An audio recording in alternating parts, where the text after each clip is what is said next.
财经报道，小学在校生数量变化是衡量一个城市区域人口流动变化的重要指标。2013年以来，我国区域经济发展分化明显，尤其是东北地区面临着较大的下行压力，人口外流。这个过程中，小学在校生数量也出现明显减少。第一财经记者梳理了东北地区31个地市2013年以来小学在校生数量，仅沈阳、大连和长春3个城市的在校生数量为正增长，其中四平、齐齐哈尔等城市下降幅度较大。相比之下，辽宁省会沈阳近6年小学在校生增加 5.9 万人，是整个东北地区增量最多的城市。吉林大学东北亚研究院教授伊保中对记者分析，在东北，普通地级市与这几个中心城市的差距比较大，省会要比其他地市发达很多，教育资源集中。在这种情况下，很多人就会将小孩送到省会城市去读书。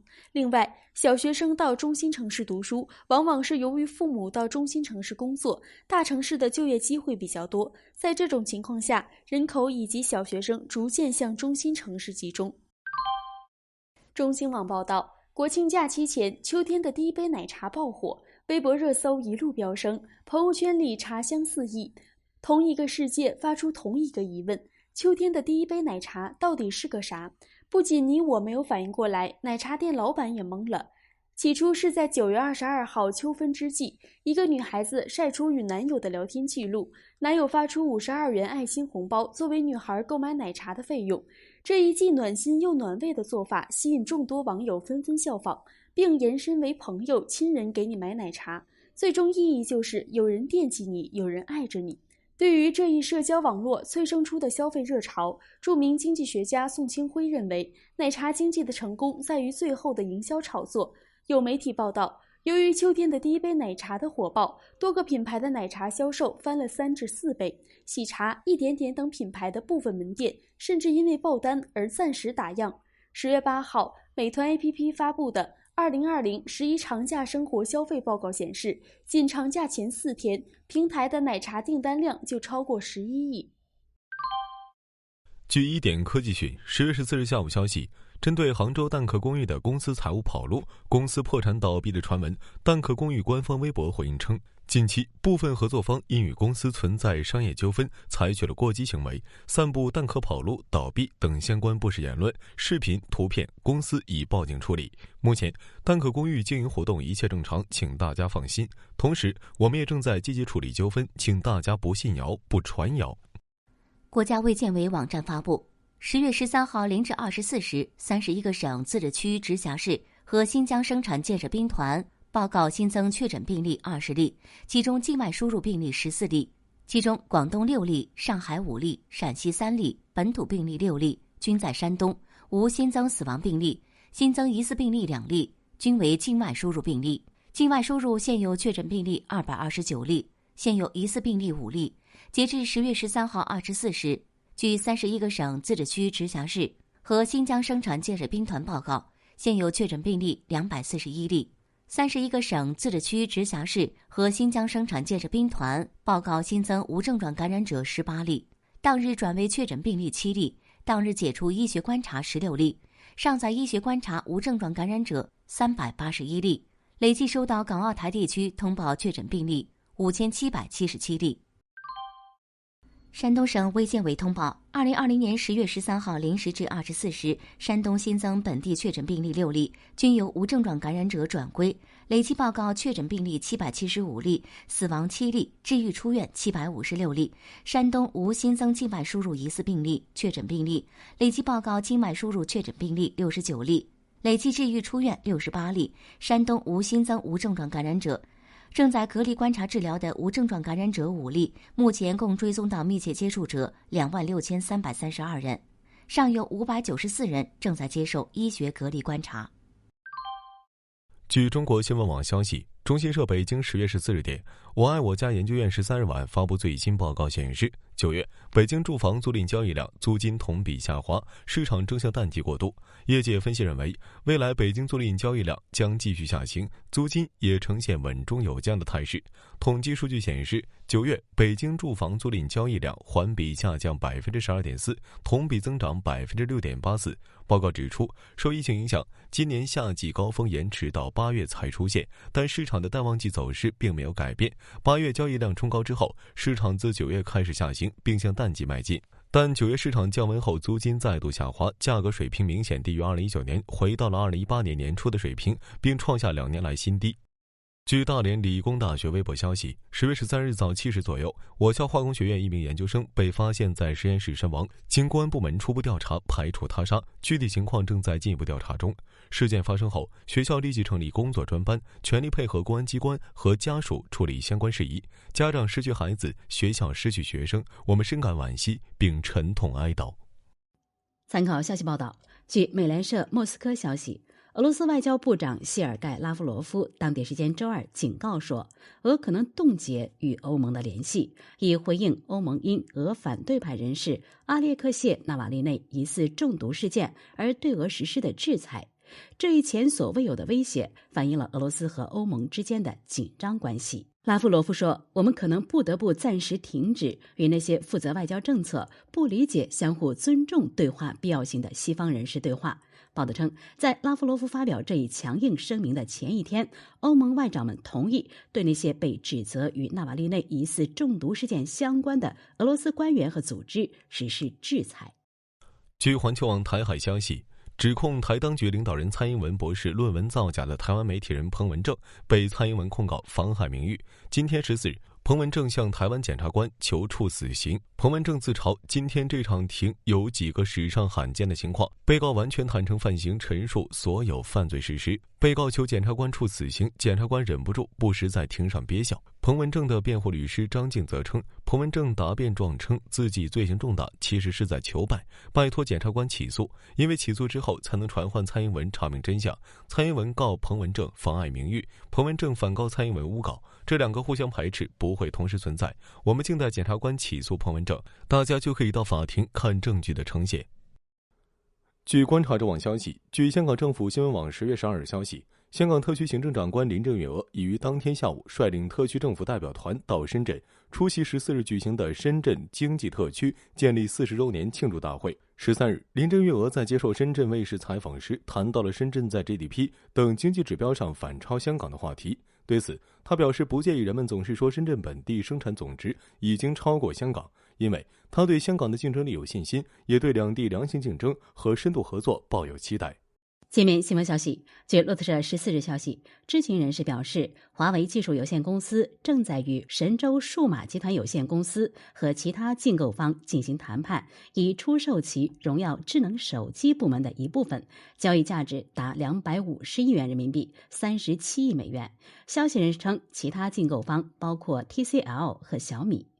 一点资讯，官方播报。环球时报新媒体消息，菲律宾马尼拉旗帜报网站10月12日发表文章称，菲律宾没有意识到其传统的盟友美国一直将菲律宾航空公司的安全以及菲律宾人的生命置于亚洲海域的危险之中。文章表示，9月，菲律宾报纸开始热议香港南华早报有关中国外交部声明的报道。中国外交部的声明谴责美国将其战机伪装成民用飞机，在今年对中国进行至少100次侦察，并称之为严重的安全威胁。香港南华早报的这篇报道称，美国人使用菲律宾飞机的识别代码，因为美国侦察机在黄海上空飞行时将自己伪装成菲律宾飞机。在这些报道出现后，菲律宾国防部长德尔芬·洛伦扎纳和国家安全顾问埃莫·赫内斯·埃斯佩隆都要求美国做出说明。马尼拉旗帜报网站文章称，确实恶劣，尤其是当这一轨迹被用于美国在亚洲的最古老的盟友菲律宾身上的时候。菲律宾本应享受美国人的特别优待，并保持最高的信任，至少很多菲律宾人是这样认为的，但这显然是一厢情愿。中新网报道，刑法修正案11草案13号提请13届全国人大常委会进行2次审议。根据草案，冒名顶替上大学行为拟被认定为犯罪，一些人大常委会组成人员、部门、地方和社会公众提出，社会上发生的冒名顶替上大学等事件，严重损害他人利益，破坏教育公平和社会公平正义底线，应当专门规定为犯罪。全国人大宪法和法律委员会经研究，建议采纳上述意见，将盗用、冒用他人身份、顶替他人取得的高等学历、教育入学资格、公务员录取资格、就业安置待遇的行为规定为犯罪，同时规定组织、指使他人实施的，从重处罚。据《环球时报》评论消息，据美国彭博社13日报道，特朗普政府可能即将对中国航空工业集团公司发起制裁。文章称，中国航空工业集团公司是一家国有企业集团，拥有100多家子公司和45万多名员工，比波音公司和空中客车公司加起来还要多。航空工业制造的不仅仅是军事装备，还经营着民用航空业务，其中一些民用飞机使用了与美国公司合作生产的零部件。一点资讯，官方播报。海外网消息，海外网10月14日电，当地时间13日，美国联邦调查局 FBI 一名调查人员称，被控试图绑架密歇根州州长的民兵组织，还密谋罢免那些实施严格抗议措施的州长们。据美国有线电视新闻网 CNN 报道， FBI 探员理查德·查斯克在听证会上作证说，他们讨论了可能的目标，让在任州长，特别是密歇根州和弗吉尼亚州的州长停止实施停工命令。当时的共识是可能会绑架一位现任州长，并将其赶下台。FBI 的信息来源于6月6日在俄亥俄州都柏林的一次会议，一名参会人员基于对该组织的发展方向和潜在暴力的担忧，向政府部门报告。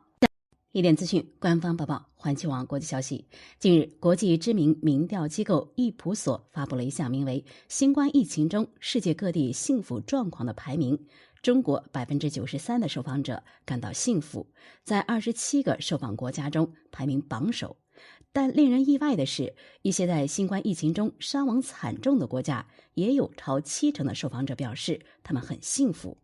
易普索的这一国际民调还显示，一些在新冠疫情中因防疫政策错误而感染人数众多，并出现了惨重的死亡病例数的国家，也有超过60%，甚至超过70%的受访者表示自己幸福。对此，从易普索的分析来看，这可能是因为健康状况并不是唯一一个影响人们对幸福认知的因素。比如，美国人就同时认为是否自由也很重要。另外，易普索还认为，这一结果可能也说明，尽管疫情当前，但许多国家的民众仍然很乐观，因为其全球幸福程度的平均值仅比去年下降了1%，为63%。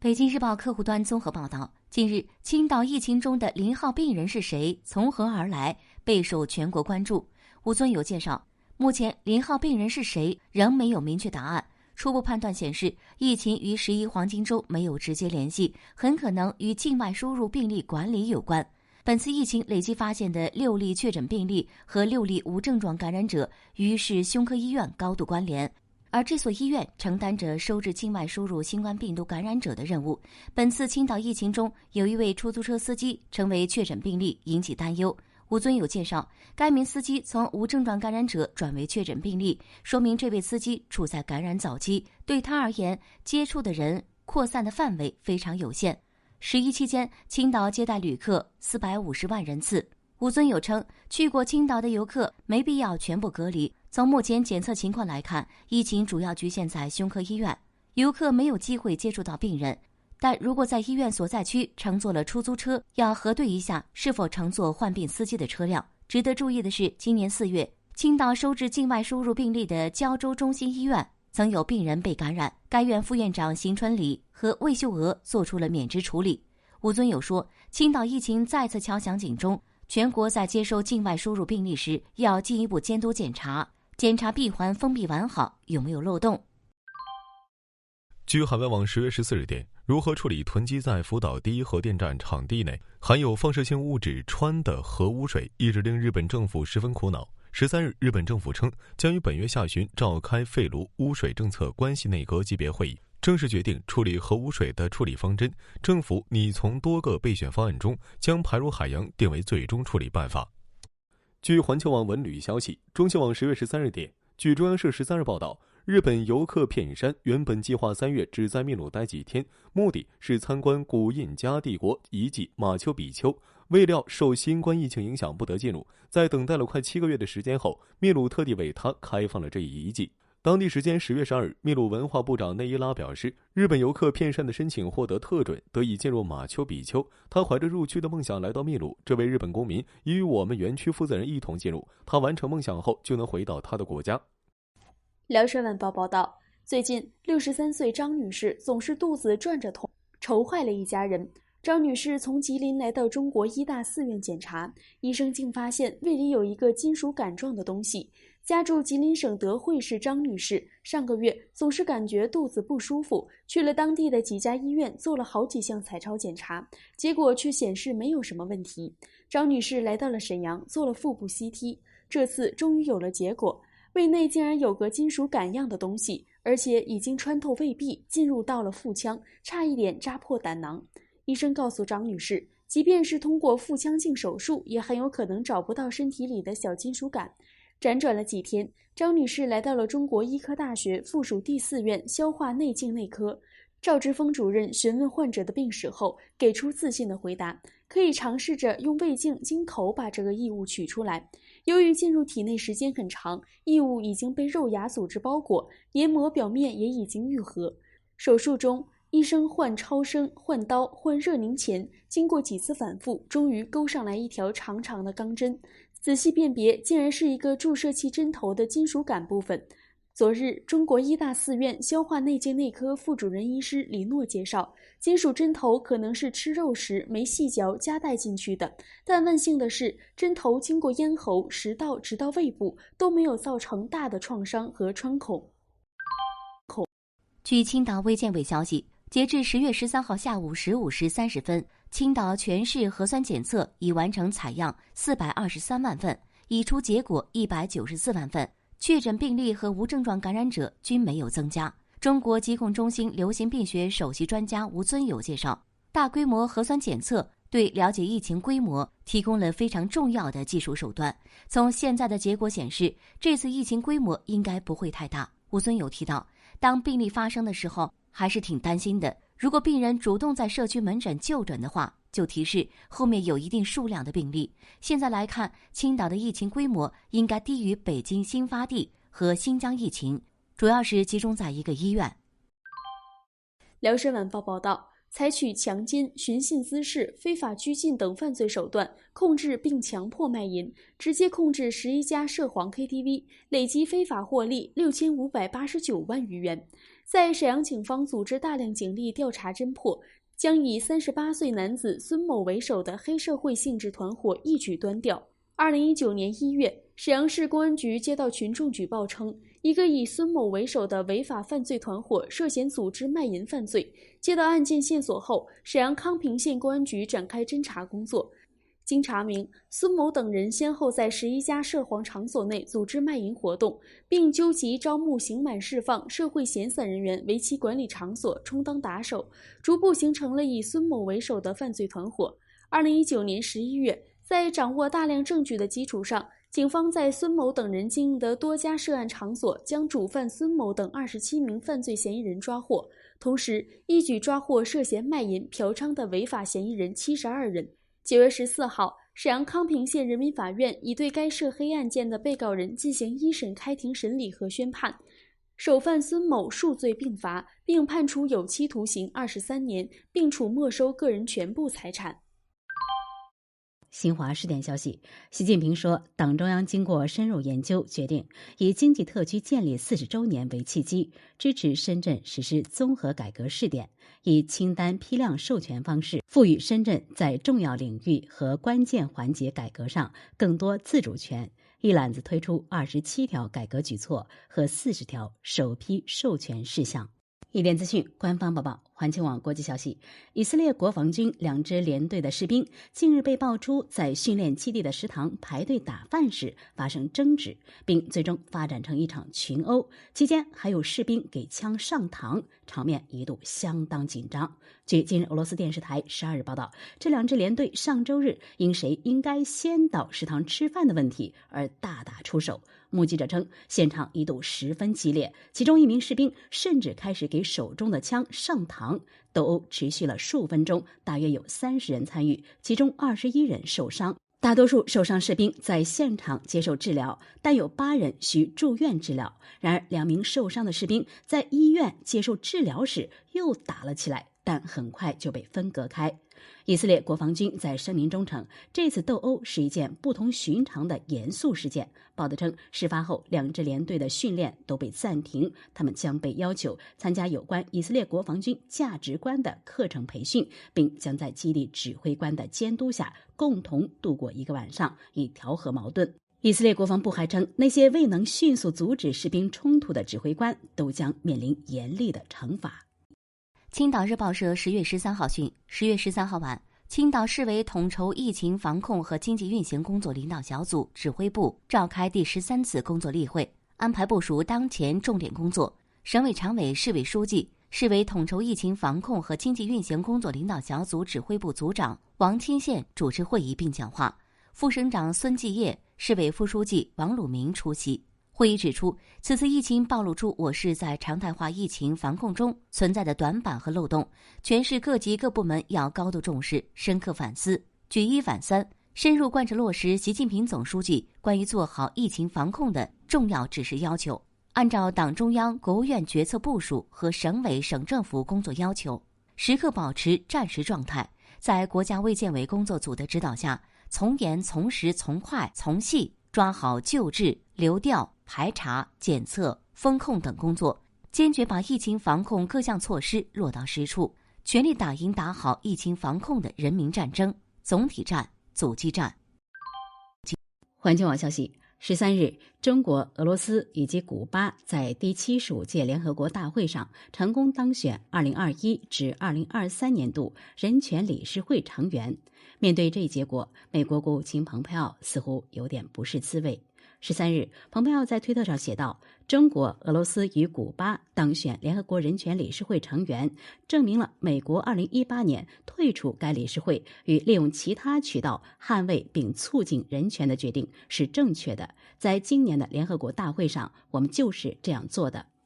一点资讯，官方报道，环球网军事消息，据阿拉伯新闻网站10月13日报道，一架身份不明的无人机当天在伊朗与阿塞拜疆的边境地区坠毁。伊朗北部阿尔德比尔省副省长贝赫鲁兹表示，这架无人机坠毁在该省帕萨巴德县的一个村庄，无人机的所属和坠毁原因正在调查中。报道称，这架无人机可能属于阿塞拜疆或亚美尼亚军队。两国从9月27日以来爆发了激烈的战斗。两国外长上周六同意实行人道主义停火，但不断发生的冲突破坏了停火协议。